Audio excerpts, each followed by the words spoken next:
Magandang araw po. Ito po ang DTF machine ng 88 Bacolod. Ito naman po ang kanyang printer head. Ayan po.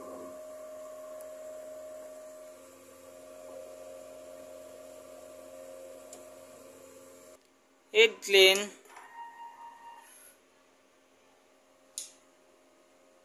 Pagkatapos may head clean, punasan po yung wiper. Pati na rin po yung cupping. Nozzle test.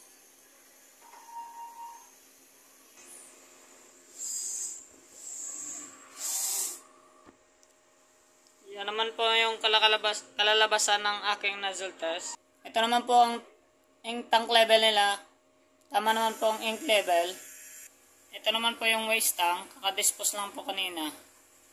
Ito naman po ang ABR. At saka ground wire. Ito naman po mga ink ko. At saka powder. Ayan po. Ito naman po ang DTF thumb ko. DTF monitoring. DTF production log. Daily monthly checklist. Consumables. White. Black. Yellow. Magenta. At cyan. Ito naman po yung film. At saka powder. Updated na rin po yung daily output ko sa system at ang weekly physical inventory. Yan lang po.